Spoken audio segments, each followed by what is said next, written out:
Ассалаумағалейкум, құрметті көрермен, эфирде иман нұры бағдарламасы. Бүгін біздің қозғайтын тақырыбымыз дін және зайырлы мемлекет. Осы тақырыптың аясында сұхбаттасу үшін студиямызға Мұхтар Әуезов атындағы Оңтүстік Қазақстан университетінің доценті, PhD Бекбосынов Ермек Төленұлы мырзаны студияға шақырған болатынбыз. Ереке, студияға қош келдіңіз. Қалайсыздар? Жақсы. Жағдайларыңыз, жұмыстарыңыз? Бәрі жақсы. Зайырлы десе, кейбір енді дінге жақын азаматтар қорқып жатады. Біреулер дұрыс емес деп жатады. Біреулер оны атеизммен теңестіріп жатады. Бірінші осы зайырлылық деген термин ғой, енді осы сөздің бір жалпы мағынасына кіріспе ретінде тоқталсақ. Зайырлық қағидаты негізі бұл құқықтық қағидат.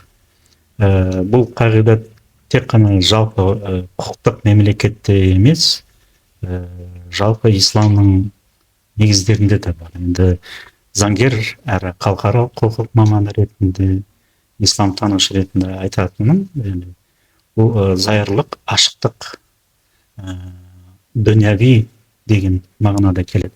Яғни исламда да ол Құрандағы дінде зорлық жоқ, сенің дінің өзіңе, мен дінім өзіме, Құдайға сенген сенсін, сенбеген сенбесін деген аяттардың негізгі мағынасының жиынтығын алып келген кезде сол зайырлық қағидатын білдіреді. Бұл енді мұсылман елдерінде де, жалпы ислам дінінде де бар нәрсе. Ал енді қазіргі зайырлықтың негізгі мағынасы, яғни қоғамдық қатынастар, оның ішіндегі осы дін саласына қатысты қатынастардың барлығы Қазақстан Республикасының Конституциясына, сонымен қатар діни қызмет, діни бірлестіктер туралы заңнамасына сәйкес жүргізілетіндігін сол Конституцияның бірінші бабының бірінші тармағында Қазақстан Республикасы өзінің демократиялы, зайырлы, әлеуметтік және құқықтық мемлекеттерін орнықтырады деген осындай ережені негізге ала отырып, сол зайырлық мемлекеттер орнықтырады деген сөз, ол яғни қоғамдық қатынастардың ішіндегі дін саласына қатынастарды, яғни мемлекет пен дін бір-бірінен бөлінген, яғни бұл айтқанда мемлекет дін істеріне, адам құқықтары мен бостандықтары, оның ішінде жаңағы дін саласында құқықтар мен бостандықтарына заңға қайшы келмесе араласпайды деген қағиданы түсіндіреді. Сондай діни бірлестіктерде жалпы дінге сенуші ұстанушы адамдар да мемлекеттік істерге діни негіздермен зайырлық қағидатын бұзбауы тиіс деген осындай ереже әрі қағида сақталынады. Сондықтан зайырлық деген ол ашықтық, былай айтқанда мемлекет пен діннің арасындағы қарым-қатынасты тек қана мемлекет пен дін ғана емес, оның ортасында әрине ол адам болады. Сол адамдардың дін саласындағы құқықтарына, бостандықтарына байланысты қарым-қатынастар реттейтін қағидат. Сондықтан зайырлық қағидаты бұл енді мұсылмандар үшін де ешқандай бір таңсық нәрсе емес. Мысалы, зайырлықтың бір көрінісі ретінде әдетте жалпы исламдың зорлап кіргізген, қылышпен кіргізген, зорлық-зомбылықпен кіргізген деген сондай негізсіз ұғымдарды, сөздерді, тұжырымдарды айтатындар көп. Негізі қарасаңыз, араб, өзіңіз білесіз, мысалы 22 араб мемлекеті болса, соның бір қатарында араб христиандар өмірсі. Мысалы, Ливанның 75% мұсылмандар болса, 25%-ға жуығы араб христиандары. Немесе басқа да Сирия, Египетте көптар бар жағы, немесе жағы Алжир, Тунис және де басқа да бір араб тілінде сөйлейтін мемлекеттерде араб христиандар бар. Олар Мұхаммед пайғамбарға дейін олардың ата-бабалары христиан дінін ұстанған, сол дінде қалған жан. Сондықтан бұл зорлық кіргізген, осындай деген теориялар, ондай тұжырымдар негізсіз екендігін осы нәрселерді дәлелдейді. Демек, зайырлылық дегеніміз, жаңа өзіңіз сөзіңізде айтқандай, мемлекет дін ісіне араласпайды. бірақ енді бір тек заңға қайшы келген кезде. заңға қайшы әрекеттер болып жатса демек оны реттейді ғой. Иә, оны Араласады деген сөз ғой. яғни ол араласады. Неге деген кезде Конституцияның өзінде бірнеше баптар бар. Осы зайырлық қағидатын, жалпы дін саласындағы қоғамдық қатынастар реттейтін конституциялық нормалар бар. Ол бірінші жатылған Конституцияның бірінші бабының бірінші тармағы. Зайырлық мемлекет, енді құқық мемлекеттерінде орнықтырады деген. Дін мүлдем араласпайды. Дін бұл айтқан кезде бұны дін жағы қоғамдық қатынастарға араласады. Яғни дін дегенде бұл жерде дін ұстанған адамдар, Діни бірлестіктер. діни бірлестіктер, олар жағы қоғамдық қатынастарға қатынаса түсе алады, жағы құқықтық қатынастарға да түседі, жағы кәдімгі заңды тұлға ретінде жағы. Бірақ ол жердегі нәрсе мынау мемлекеттің істері, жалпы мемлекеттің қоғамдық қатынастар тек қана құқықтық негіздер мен тетіктермен ғана басқарылады деген мағынада бір жаңа. Яғни мысалы дін саласындағы құқықтар мен бостандықтар рұқсат етіледі, заңға қайшы келмесе жағы еркін жағы оның іске асырылады, жүзеге асырылады, орындалады жағы, сақталады. Егер ол діни сенім бостандығына қарсы заңсыз кедергі, заңсыз жағы шектеулер қоятын болса, оған мемлекет тарапынан жағы құқық бұзушылық ретінде сол жасаған адамдарды құқықтық жауапкершілікке тартады. Яғни тәртіп жауапкершілікке, содан кейін әкімшілік құқық бұзушылық тәртіп жауапкершілікке тартып жатады. Сонымен қатар тіпті қылмыс құралы белгілер болса, қылмыс жауапкершілікке тартып жатады. Оның көрінісі мысалы қылмыстық кодекстің 174-ші бап бар. Әлеуметтік, рулық, топтық, нәсілдік, рулық, ұлттық араздықты қоздыру деген осылай аталынады. Ол бейбітшілікке және адамзат қауіпсіздігіне қарсы қылмыс ретінде саналады. Өйткені ол ұлтаралық қатынастың негізінде халықаралық сипаттағы қылмыстар шығып кетуі мүмкін. Содан кейін діни немесе конфессияаралық жағы қақтығыстардың салдарынан көптеген тіпті бір мемлекеттің аумағында емес, ол халықаралық деңгейде немесе белгілі аймақтық деңгейде неге ұшырауы мүмкін. Демек, жағдайға ұшырауы мүмкін. Осы заңды бүйтіп қарапайым жалпақ тілде түсіндіретін болсақ, белгілі бір ұлтты келемеждеуге болмайды. Ол қай ұлт болмасын. Белгілі бір дінді Конституцияның 14-ші бабының 2-ші тармағында дініне, тіліне, жынысына, оның әлеуметтік жағдайына, соның қатар оның нәсіліне, басқа да белгілері бойынша кемсітуге болмайды деген осындай құқықтық шектеу бар.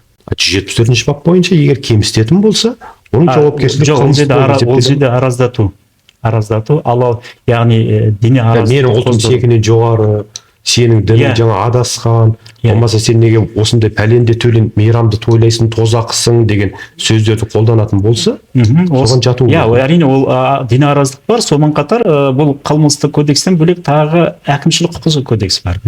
Сол әкімшілік құқық кодекстің 490-ші бап бар. Яғни діни қызмет, діни бірлестіктер туралы заңнаманы бұзу. Ол жерде 8 тармақ бойынша. Бұл 490 штрафпен ғана шектеліп қалды деп жатыр ғой. Әрине ол негізінен әкімшілік құқық кодексте негізгі жазаның әкімшілік әлде жеңілдетілді ме? Жоқ, ол әкімшілік құқық кодекс ол қоғамға қауіптілігі қылмыстық істер сияқты емес. Себебі қылмыстық істер қоғамға қауіпті және жазалау сипаты ауыр қылмыстарда оған қылмыстық жауапкершілікке тартылады. Қылмыстық кодексте 174-ші бап бар, басқа баптар бар. Ал енді әкімшілік құқық кодекс ол енді бас бостандығын шектемейді, бас бостандығын айыру жазалар қолданылмайды. Ол жерде тек қана жағы әкімшілік қамақ болады 15 тәулікке дейін. Сонымен қатар жағы әкімшілік айыппұл негізгі жазасы ретінде. Енді ол жерде мысалы діни сезімдерін қорлау баптар болса, әрекетінде қылмыс құрам белгілер болмаса, онда әкімшілік жауапкершілікке тартылады, әкімшілік айыппұл салынады. Немесе жағы әкімшілік қамаққа алынады. Осы сөзіңізге қарағанда, осы зайырлы мемлекетте белгілі бір идеологияға сонда бір жол беріледі ме, әлде жол берілмейді ме? Егер белгілі бір идеологияға бостандық па, қалай сондай беріліп жатса, артықшылықтары бола ма, әлде бұл да заңмен реттеледі? Зайырлық қағидаты жалпы құқықтық қағидаттар ішіндегі көптеген қағидаты бар. Біздің Қазақстан Республикасының Конституциясының 5-ші бабында саяси және идеологиялық плюрализм танылады деген ереже бар. Бұл не деген сөз? Бұл баяғы КСР-ның кезіндегідей бір партия, бір ғана идеология деген нәрсе емес. Бұл саяси плюрализмнен білдіреді. Саяси плюрализм деген қоғамдық бірлестіктер, оның ішінде саяси бірлестіктердің, яғни саяси партиялардың бірнеше болуы керек, кемі 2-3 деген сияқты. Мысалы бізде Қазақстанда қазір мемлекеттік тіркеуден мен жаңылыспасам 6 саяси партия бар. Сол сияқты идеологиялық плюрализм деген ол идеология әр алуандылық, яғни әркім өз нанымына, сеніміне, көзқарасына, ұстанымына. Сол себептен Конституцияның 22-ші бабында 22-ші бабы әркімнің ар-ождан бостандығына құқығы бар деген. Әркім деген ол жеке тұлға деген мағынада. Жеке тұлға дегенде Қазақстан Республикасының азаматтық кодексінің 12-ші бабына сәйкес жеке тұлға деп Қазақстанның азаматы, шетел азаматтарын және азаматы жоқ тұлғалар ұғынылады.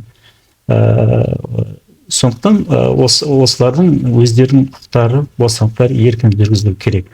Ар-ождан бостандығы деген сөз Құдайға сенесің бе, сенбейсің бе, өзің білесің деген мағынада. Өйткені ол жерде ар-ождан бостандығының астында, сөздің ұғымдық тіркестің астында дін бостандығы бар, дінге сену, сенбеу, дінді ұстану, ұстанбау, содан кейін тіпті өзінің мынау жағы қай діннің өкілі екендігін көрсету, көрсетпеу хақылы деген ережелер сол Конституцияда бар. Демек, сенім бостандығы бұл жерде тапталуға болмайды. Яғни бұл табиғи құқық. Табиғи құқық деп бұны мемлекет бермейді. Бұны табиғи құқық деп айтады, былай айтқанда естественное право деп. Ол негізі жалпы құқық теориясына сәйкес оны тек мемлекет таниды және оны мойындайды. Сонымен қатар сол адам құқықтары мен бостандықтарының іске асырылуына жағы кепілдік береді. Конституцияда кепілдік береді, яғни заңның аясында. Яғни сенім бостандығы деген сенбеу де бостандық деген сияқты болып тұр. Яғни ар-ождан бостандығы деген ар-ождан деген екі сөз қолданып тұр. Бостандығы. Бостандық деген негізі бұл адам бостандықтары өте көп. Мысалы сөз бостандығы, ой бостандығы, бірлесу бостандығы. Бірлесу бостандығы жаңа айтқан саяси бірлестіктерге, діни бірлестіктерге бірігудің былай айтқан кезде сондай қағидаты. 2 адам, 3 адам ұйымдар құруға болады, саяси бірлестіктер құруға болады. Әрине оның барлығы жағы сол саладағы заңдарға сәйкес. Сол сияқты дін бостандығы да бұл табиғи құқыққа жатады. Өйткені Конституцияның 39-шы бабында 3-ші тармағында саяси себептермен бірнеше баптарды көрсеткен. Соның ішінде осы 22-ші бапты көрсеткен. Яғни дін адамның діни сенімі үшін немесе Құдайға сенбеген үшін саяси себептермен қудалауға болмайды. Мысалы, дінге сенбеймін дейтін болса, оны өзі біледі. Яғни оны саяси себептермен, яғни құқықтық негіздер болмаса, қудалауға жол берілмейді деген сөз ғой. Енді мына жерде мынандай сұрақ болып тұр да. Жарайды, дінге сену бір бөлек. Дінге сенбейді, Құдайға сенбейді. Демек, оның құқығын біз таптауға ақымыз жоқ.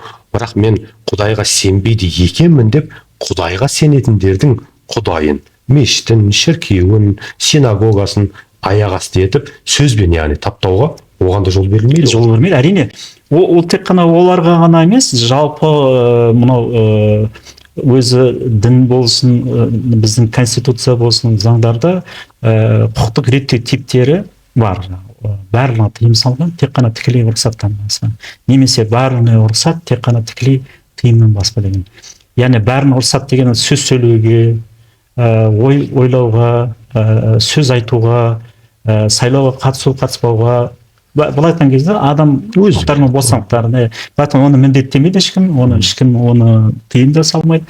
Бірақ құқықтық шектеу бар, уақытша құқықтық шектеу бар, мысалы сайлауға қатысты кімдер сайлауға қатыса алмайды. Сондай шектеулер ғана болмаса, негізінен жағы оған, бірақ дұрыс айтасыз, өз құқықтары мен бостандықты іске асыру барысында өзгелердің де, өзге адамдардың да, өзге топтың да құқықтары мен бостандықтарына кедергі келтірмеу, заңсыз кедергі келтірмеу, заңсыз шектеу қоймау керек. Сонымен қатар жаңағы сөз бостандығы, ой бостандығын ауыз деген оттауға да болмайды. Яғни ол да жаңағы заңның шеңберінде, одан кейін мына мораль, этикалық қағидаттар мен ережелерге сәйкес келеді. Енді діни бостандық деп жатырмыз. Діни бостандық, әркім қай жерге барып шоқынады, құлшылық жасайды, намаз оқиды, енді бұтқа табынады, өзінің құқығы, иә. Енді бір мынандай бір атрибуттар бар да, оның ішінде ислам дініне қатысты қоғамдық орындарда қара жамылып жүретіндер бар, бет аузын тұмшалап алатындар бар. Тура осылай жүру қоғамның арасында резонанс тудырып жатқанда ол бар. Енді солай киініп алу да ол сонда оның өзінің діни бостандығы ма сонда? Яғни мен өзім білемін деп солай киініп жүре беру керек па? Бұл жерде мынандай нәрсе, жаңа айттым ғой, барлығына тыйым салынған тек қана тікелей рұқсаттан, бәріне рұқсат тек қана тікелей тыйымнан басқа деген. Мысалы, белгі бір деңгейде жаңағы сөз айтуға болады, бірақ тікелей тыйым салынған жерлер болады. Тура сол сияқты, мысалы, қоғамдық орындарда адам мысалы жаңағы мұсылмандық тәртіпке сәйкес жаңағы өзінің хиджабын киіп, орамалын несін киіп жүрсе, қара түсті емес. дін оған ешкім қудаламайды жаңағы. Содан кейін бұл жерде әрине жаңағы кейбір елдерде көп қалыптасып қалған салт дәстүрлер болды, соны негізге алып отырып, сол діннің негіздері деп ойлайтын, қате ойлайтындар да бар жаңағы. Негізгі ол мұсылмандықтың ол жердегі бұйырған үкімі орамал тақ, бүркенші жамылғы киді, ол бізде қазақта кимешек дейді, жаңағы орамал дейді, жаулық дейді. Сол нәрселердің барлығы ол шариғаттан келген нәрсе. Бірақ мынау құқықтық нәрсе бар, яғни бетін тіптен бет жауып тастау, ол нәрсенің себебі оның бет әуретке жатпайды. Әурет деген ұятты жер. Содан кейін шариғат бойынша өзіңізді білесіз, мысалы жаңағы алақанға дейін, тобыққа дейін, мысалы сол аралықта оның барлығы әуретке жатпайды, яғни ұятты жерге жатпайды. Әрине оны ол мысалы не себептен ондай тыйым салынады? Тек қана белгілі бір тұлғалар ғана да рұқсат беріледі. Яғни мысалы дейік, бәріне тыйым салынған тек қана тікелей рұқсаттан басқа дегенде, мысалы кинотеатр қызметкерлеріне киноға түскен кезде бет әлпетін тұмшалауы мүмкін. Мысалы бір рөлдің, немесе бір бандиттің, немесе бір террористің рөлін ойнауы мүмкін. Сонда жағдайда соны киіп алу мүмкін. Немесе арнаулы қызмет органдары бар. Солардың бетін тұмшалап киетін оларға заң бойынша рұқсат етіледі. Неге? Себебі олардың жеке өз өмірі қауіпсіздігіне байланысты. Сонымен қатар мысалы дәрігерлерге, немесе жаңағы пандемия кезінде де болды ғой, бетті кәдімгі маска киіп тұмшалап жасауға болады. Өйткені оның барлығы белгілі бір мұқтаждыққа, жағдайларға байланысты қолданады. Ал енді сонымен қатар тіпті ондай бетін түгел киіп алатындардың өзінде, мысалы қажылыққа барғанда кеденнен өткен кезде оның бетін аштыртады. Себебі оны суретке түсіру керек. Ол жағда бар. Сондықтан ондай нәрселерді бір саяси бір құрал ретінде, негіз ретінде оны басқа жаққа бұрмалау, біздің құқықтарын таптап жатыр, бүйтіп жатыр деп айтудың қажеті жоқ. Ал кәдімгі хижаб киіп жүргенде ешкім заң бойынша оған тыйым саламайды. Ол бойынша жаңағы адам еркін өзінің құқықтары мен бостандықтарын іске асыру керек. Енді менде мынадай сұрақ бар. Мысалға, заңмен тыйым салынбаған, болмаса оның жазасы жазылмаған бір халықтың арасында өзінің бір заңы бар ғой. Мысалға, біреу үйіне барсаңыз, дастархан басып отырмайсыз ғой. Әрине. Бірақ енді оны басатын болсаңыз, оған бір әкімшілік болмаса қылмыстық деген сияқты дүние жоқ қой. Дұрыс па? Үлкен кісімен бір қолмен ғана бүйтіп қолыңыз бүйте салсаңыз, тағы әдет ғұрыптардың барлығы деп жатқаным ғой енді. Енді бірақ бұл халықтың арасындағы адамгершілікті, үлкенді сыйлауды, кішіге ізет, үлкенге құрмет деген дүниелерді насихаттайтын бәрі бұл да біздің әдет ғұрыпқа байланысты сенім бостандығымыз ғой. Демек соны таптауға болмайды ғой деп жатқаным. Мысалы кейде үлкен ғалымдар да түсіндіріп жатады ғой. Мысалы белгілі бір шартты түрде ортада бір шеңбер сызады, оны иман деп айтады. Иманды күшейтетін, оны нығайтатын, оны қорғайтын не нәрсе деген кезде екінші сызықсыз бар. Соның иманын. ол парыз дейді. Парыз, уәжіп, сүннат, ары қарай жаңағы мубах, содан кейін жаңағы мубахтан бөлек жаңағы жалпы исламның қайнар көздеріне жатқызатын салт дәстүр, әдет ғұрып, бұл нәрселердің барлығы жаңағы әдет ғұрып деген ғасырлардан бері қолданылып келе жатқан, кезінде олар да діннің қайнар көздерінен шыққан, бірақ кейінгі уақыттарда ол салт дәстүр болып сезініп қабылданатын, сондай ғасырлардан бері қолданып келе жатқан, тұрақты түрде қайталанады жаңағы сол салт дәстүрлердің барлығы ол сол дінге қайшы келмесе, дін негіздері мен қағидаттарының, онда олардың іске асырылуына ешқандай бөгет жоқ. Сондықтан ол сол нәрселер тура сол сияқты мынау құқық нормаларын, заң нормаларын қорғайтын, оны күшейтетін бар. Мысалы кезінде біздің қазақ қоғамында жаңағы жеті жарғының, басқа да жаңағы заңдардың барлығын орындалуы, сақталуының, басым көпшілігінің сақталуының негізгі себебі де сол барлық әлеуметтік нормалар болады. Әлеуметтік нормалардың ішіне жаңағы діни нормалар, саяси нормалар, құқық нормалары, мораль, этика бәрі кіреді. Барлығы бірлесіп сол қоғамдық қатынастарды әртүрлі қырлар бойынша реттеп жатады. Ал енді қазір енді зайырлы құқықтық мемлекет болғаннан кейін негізгі жаңағы құқықтық реттеу тетігі бұл құқық нормалары, заң нормалары. Сондықтан кейбір адамдардың жаңағы мен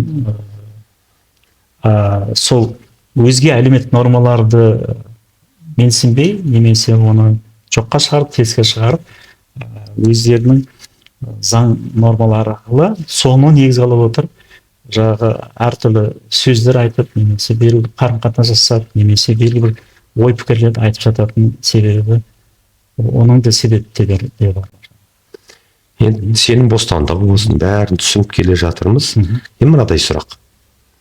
Діни қызметкерлер, ол шіркеу болсын, ол мешіт болсын, ол синагога болсын, құлшылық орындарында осы құлшылықты бір белгілі бір адам атқару керек қой, имам, молда, раввин деген сияқты. Яғни басқа бір жамағаттағы мынау тыңдауға келген адамдар сол діни құлшылықты атқаруға құқығы бар ма? Біріншіден. Екіншіден, осындай бір діни құлшылықтарды бір қалаған орында жасай берсе болады ма? Ол вокзал болуы мүмкін, автовокзал болуы мүмкін, көшеде, енді мысалы күн батып бара жатыр, болмаса намаздың уақыты өтіп бара жатыр деген сияқты. Осы да бір реттелген ме құқықтық жағынан? Яғни жаназаны, некені, құдай тамақта, болмаса бір жаңа тойлар бар, уағыз айтып кететіндер бар. Жалпы Қазақстан Республикасының Конституциясында сонымен қатар діни қызмет, діни қызмет туралы заң бар. Сол заңда осы дін саласындағы қоғамдық қатынастарды реттеуге, содан кейін діни қызметті іске асыруға қатысты ережелер қамтылған. Мысалы, яғни мемлекеттік тіркеуден өткен діни бірлестіктердің қызметкерлері, олар негізгі діни рәсімдерді солар жүргізеді. Қазақстан Республикасының әкімшілік құқық бұзу кодексінің бағана айтқан 490 баптың бірінші тармағында заңсыз діни қызметке, заңсыз миссионерлікке құқықтық шектеу бар. Оған әкімшілік айыппұл бар. Егер заңсыз миссионерлік қызмет атқарса, заңсыз діни қызмет атқарса, мен кезінде имам болып қызмет атқарғанда сондай жағдайлар болған. Мысалы, бір кісілердің діни имамға жаназа оқытпай, басқа да адамға жаназа оқытқан. Сөйтіп сол ауылда халық екіге бөлінген. Соны мен барып, онда имам не үшін керек деген сияқты. Сонда мен барып соны түсіндірдім. Мен өзім заңгермін ғой, әрі ислам танушы. Дін жағынан түсіндірдім, әрі құқықтық жағынан, заң жағынан түсіндіре келе, дін жағынан да дұрыс емес екен, себебі жергілікті шариғатта да бар. Мысалы, тіпті муфти болса, үлкен имам болса да, жергілікті имамнан әдеп бойынша рұқсат сұрайды. Немесе сол әдет бойынша сол адамдар сол кісілерге жол беріп жатады. Әрине бұл келісіммен болатын нәрсе. Ал енді жөн-жосыз мен шығарам, мен бүйтем, сөйтем деген, ол да дұрыс нәрсе емес. И діни қызмет туралы заңға сәйкес ол негізінен солар атқару керек. Жаназа болсын, неке болсын, басқа болсын. Өйткені бұл жерде мына мәселе де туындайды. Мысалы, некеге байланысты. Мысалы, имамдарға барып некесін қиын десе, мына екінші әйел, үшінші әйел, төртінші әйел алуы мүмкін, иә, мысалы. Сонда ойда немесе әйел үшін емес, тек қана жыныстық қатынас жасау үшін сондай некесін қиятын адамдар болуы мүмкін. Сонда имамдарға барайын десе, ол имамдар талап етеді. Сіз некеңізді ЗАГСта тұрғансыз ба? Содан кейін әйеліңіз бұл жөнінде біле ме? Деген сияқты. Өйткені Құран кәрімде Ниса сүресінің жағы осы некеге қатысты 2, 3, 4-ге дейін алуға болады. Яғни бұл міндеттелмеген, тыйым салынбаған, рұқсат етілген жағы Құранның ережесі. Бірақ ол аяттың соңында әділеттік жасай алмасаң, біреу дұрыс деген аят бар. Көбінде сол аятты есіне шығып кетеді. Әділеттік деген ол бәріне бірдей қарау керек. Сөзің бойынша, қарым-қатынасың бойынша, балаларға, бәрі қоза. Ол әділеттік болу деген ол негізінен тек қана Құдайға жарасқан нәрсе, бірақ адамдар оны жасауы мүмкін ондай нәрселерді, бірақ дегенмен даже оңайға түспейді жаңа. Сондықтан бұл жағы неке мәселесі бойынша да жасырын некесін қиып, біреуге қидыра салуы мүмкін. Сонда ол біреулер бар, ақшасын берсе или басқа болса қиып бере салуы мүмкін. Демек, имамнан басқа ешкім неке қия алмайды. Имамнан басқа шариғат бойынша да, заң бойынша да сондай. Заң бойынша да ешкім жаназа шығара алмайды, ешкім мешітте намаз өте алмайды, азан шақыра алмайды. Тек қана бұл имамның жұмысы. Яғни бұл қоғамдық орындарда да жаңағы, мысалы мешіттерде, содан кейін жаңағы діни рәсім өтетін жерлерде жаңағы. Бұл жерде енді діни қызмет, діни қызмет туралы заңның 7-ші бабы бар. Сол жерде мемлекеттік органдарда, мемлекеттік органдарының аумағында, мекемелерде құлшылық ғибадат жасау шектеледі. Оның шектелуінің негізгі себебі мынау 2000 жылдардың ортасында түзеу мекемелерінде, содан кейін мемлекеттік мекемелерде жаңағы мешіттер ашылған, ғибадатханалар ашылған, шіркеулер ашылған. Сонда сол кезде сол мемлекеттік құрылымдардың қызметкерлерін мәжбүрлеген басшылар да болған. Яғни өз ораза ұстайды, бәрін ұстатқызған, немесе намаз оқытқан деген сияқты. Өйткені дін бостандығының қағидаттарына дін тұрғысынан болсын, шариғат заң тұрғысынан әсіресе сондай жағдайлар болған. Сол жағдайларды болдырмау үшін, өйткені ол ұлттық қауіпсіздікке қайшы келеді. Қазақстан Республикасының ұлттық қауіпсіздігінің 6 түрі бар. Қоғамдық қауіпсіздік, саяси, экономикалық, экологиялық, ақпараттық, сонымен қатар әскери қауіпсіздік 6 түрі бар. Сонымен қатар жағы сол заңның ішінде 21 пункт бойынша ұлттық қауіпсіздікке тікелей немесе әлеуетті түрде қауіп төндіретін 21 жағымсыз нәрселерді көрсеткен. Соның ішінде бір қатарында осы дінге байланысты жаңағы. Дінге байланысты дегенде ол дінді негізге алып отырып, дінді бұрмалап отырып, сөйтіп жаңағы мемлекеттің, қоғамның жаңағы қауіпсіздігіне қауіп төндіретін жағдайлар бар жаңағы. Ол мұсылман елдерінде де ондай жаңағы заңдар бар, тура сол ұлттық қауіпсіздікке қатысты жаңағы. Кез келген мемлекет өз ұлттық қауіпсіздігін, қоғамдық қауіпсіздігін, мемлекет қауіпсіздігін сақтауға қажеттілік бар. Сонымен қатар сол мәселе басқа. Қасқанымыз қалғанша жаңағы қорғауға отанымыз ғой біздің. Жалпы ол негізі бұл да бір парыздың бірі. Мына Хужурат деген сүреде, Хужурат деген сүренің негізі мағынасы да сол ғой. Кәдімгі ромбик сияқты түсіндіруге болады. Өмірдің басталуы, өмірдің аяқталуы. Содан астың жағында жағы бір сызылатын, көлден 2 сызылы, адам ата Хауана, келесі уже көтеріліп кетіп, жағы сызығы да ұзара береді. Оның балалары, содан кейін келесі ары қарай жағы әулет, аталар бірлестігі, содан кейін рулар, содан кейін тайпалар, тайпалардың негізінде ұлттар қалыптасады, ұлттардың негізінде халықаралық қатынастар. Мысалы, ромбиктің ортасына халықаралық қатынастар деген ұғым келеді. Құран кәрімдегі Алла Тағаланың бүкіл адамзатты бір адамадан хабардан таратып өрбіттім, бірақ бір-бірлеріңді тану үшін ұлттар мен тайпа еттім дегенде, бұл Құдайдың қалауы деген сөз. Мысалы, кейбіреудің беташарға немесе ұлттық құндылыққа қарсы шығатын себебі жөнсіз. Өйткені Алла Тағала соны қалап тұр, белгілі ұлттардың болғандығын. тайпалардың болған. Ана бұл жерде ұлттар дегенде үлкен жағы мемлекеттерді айтады, а тайпаларды жағы белгілі бір саны бойынша да жағы аз этностарды соларды айтып шығады. Яғни олар да аз ұлттардың да аз діни топшылықтардың да жағы өмір сүруге жалпы іске асыруына олардың да несі құқықтары бар. Мысалы дінге сенсін сенбесін деген сияқты атеистер болуына басқа деген сияқты нәрселер ол жалпы заң бойынша құқықтық қағидат бойынша болу керек. Керемет, рахмет сізге.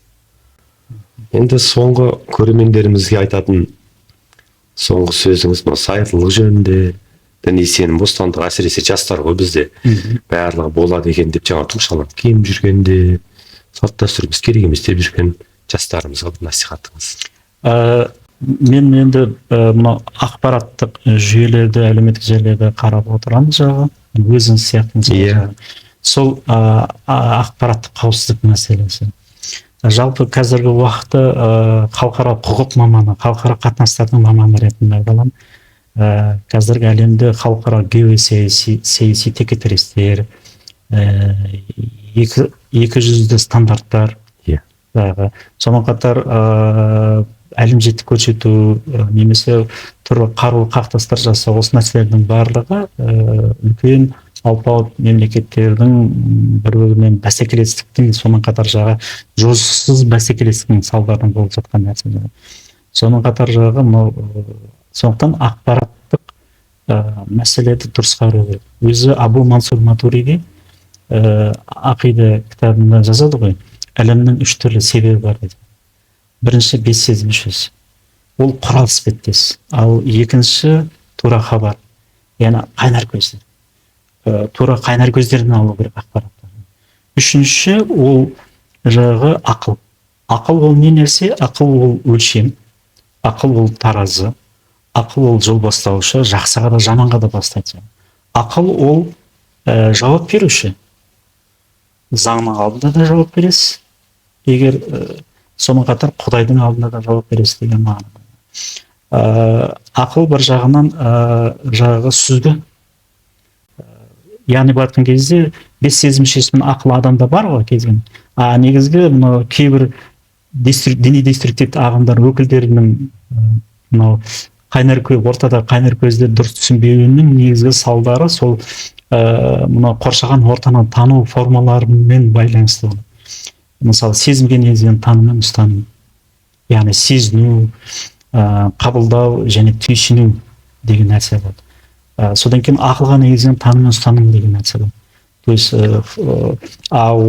ұғыну, талқылау және ой қорытынды жасау деген осы екі форманы игерген адам үшінші деңгей, үшінші қоршаған ортаны тану формасы болады.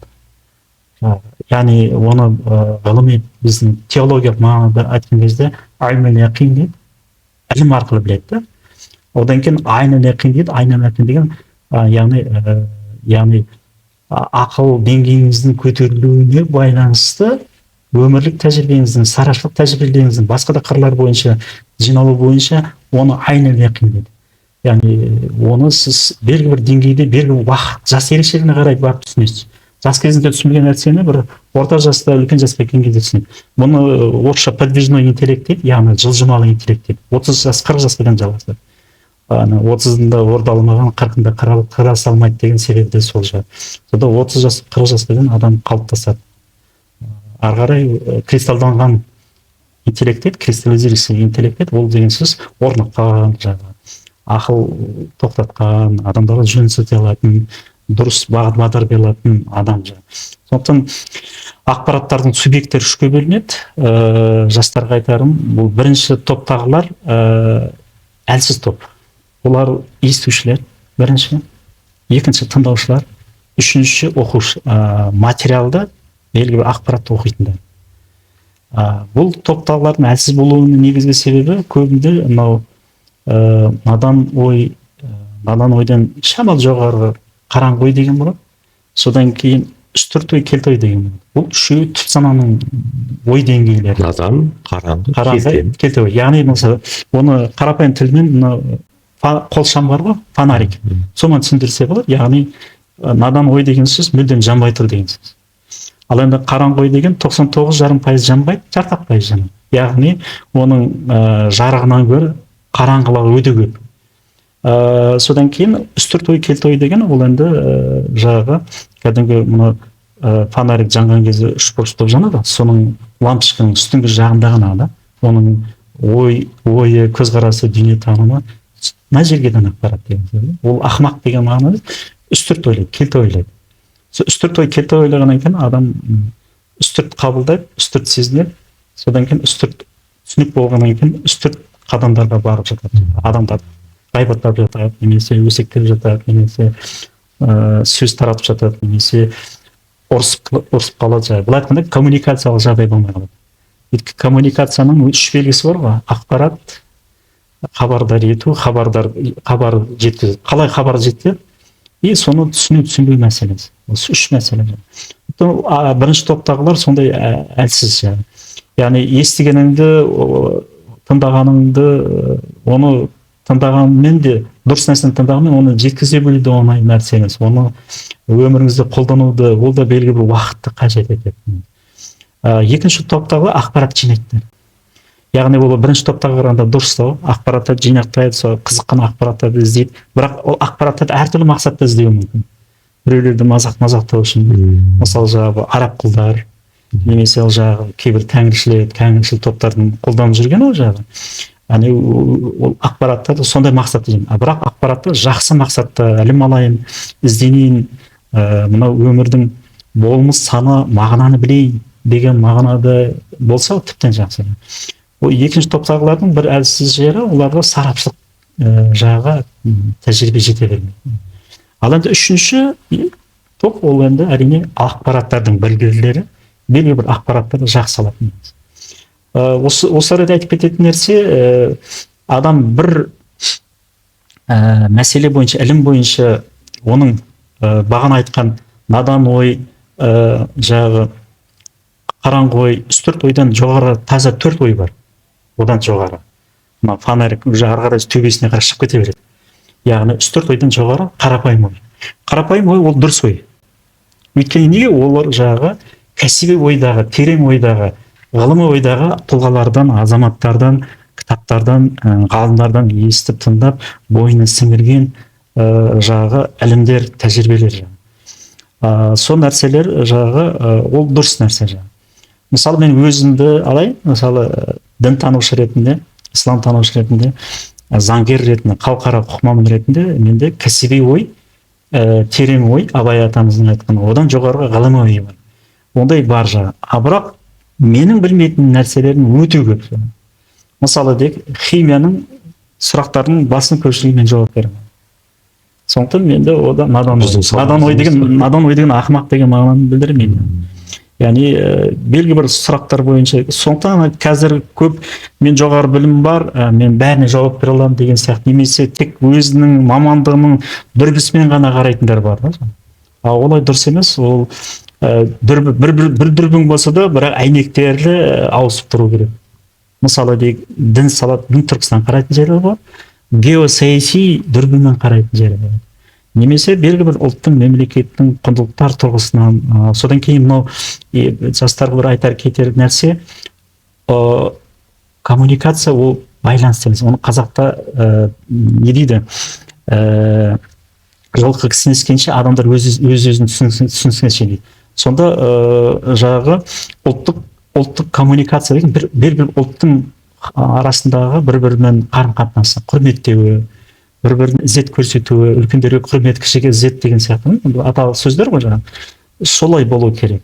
Ол бұрында солай болып келген, қазір уақытта да жоқ емес, бар жағы. Бірақ дегенмен Европаның немесе басқа да кейбір олардың ғылымы, техникасы керек, жақша.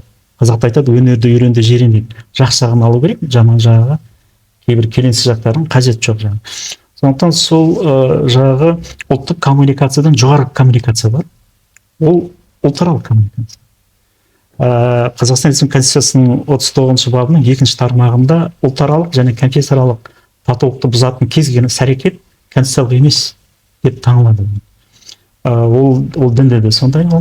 жалпы кез келген мемлекет ол ережені дұрыс ұстанатын. И ұлтаралық коммуникациядан жоғары коммуникация бар, яғни байланыс бар. Ол жаңағы мәдени коммуникация. Бірге мәдениеттен, мысалы біз өзбек, қырғыз, түркмен, басқа да түркі тілдес халықтар, мысалы түріктер бар, Түркиядағы басқа. Оларды бізбен байланыстыратын не нәрсе бар? Мәдени түркі ұлттық коммуникациядан бөлек бізде мәдени коммуникация бар. Яғни ислам мәдениетін орныққан жағы. Енді кейбір түркі халықтар этностары бар, мысалы хақас, олармен қарым-қатынасымыз бар, бірақ дегенмен мәдени коммуникациялық деңгейінде емес. Мәдени коммуникациядан жоғары мәдениетаралық коммуникация. Әртүрлі мәдениеттен, мысалы христиан мәдениеті, ислам мәдениеті және басқа мәдениеттердің арасындағы бір-бірінен құрмет. Мысалы Мұхаммед пайғамбарымыз саллаллаху алейхи вассалам Эфиопияға алғашқы мұсылмандар қиыншылық көрген кезде жіберді ғой. Сонда ол Алладан хабар келді, бір жағынан пайғамбарымыз білді, ол жаққа былай айтқанда қудан кеткен жағы мұсылмандарды бері қарай арабтарға артынан қуып барды ғой, оларға бермеді. Мінекей сондай нәрселердің бәрін өзара құрметпен болғандығын танығандықтан сондай жіберіп отыр. Сонымен қатар жағы мәдениет аралық коммуникациядан жоғары коммуникация бар, байланыс бар. Ол өркениеттік. Қазақта айтады ғой, өркенің өссін деп бата беріп отыр. Оны биікке шық. Адамзаттың адам бол деп айтады. Сол өркениеттік өркениеттен жоғары тұрған нәрсе бар, ол жағы бүкіл адамдыққа ортақ құндылықтар. Адамда одан да жоғары нәрсе бар, әрине Құдайдың заңы. Яғни бұл нәрселердің бәрі сол Құран кәрімде бағана Хужрат сүресіндегі ұлттар мен тайпа иетіндегі мағынада осыдан келетін. Сонда Құдайдың алдына барған кезде, махшар күніне жинаған кезде, ромбиктің өмірдің басталуы, аяқталуы бәрін жинақтаймын, топшылаймын. Сол жерде есебін бересіздер. Ол жерде жеке адамның тағдыры бойынша, қоғамның тағдыры, мемлекеттің тағдыры, жалпы халықаралық қауымдастықтың тағдыры, басқа да қарым-қатынастардың бәрінен саралап деген мағына. Сондықтан осы бастан сондай жақсы қарым-қатынаста болу керек. Яғни өзің тіліңді, дініңді, өзің салт-дәстүріңді, ұлттық санаңды, мәдениетті қалыптастыра отырып, өзге де жағы салт-дәстүрлердің, ұлттардың, этностардың мәдениетін, дінін, тілін жалпы құрметте, өзі Құран кәрімде де бар ба, хикметпен, даналықпен мұсылмандықты жеткіз, түсіндіріп Құдайдың бар екенін жеткізді. Осы нәрсенің бәрі тек қана зорлық-зомбылықсыз кәдімгі ғылыми түрде негізді кәдімгі жанашырлықпен жеткізуге тиіс. Рахмет. Құрметті көрермен, естеріңізге сала кетейін, бұл иман нұры бағдарламасы. Бүгінгі біз бағдарламада дін және зайырлы мемлекет деген тақырыпта сұхбат жүргіздік.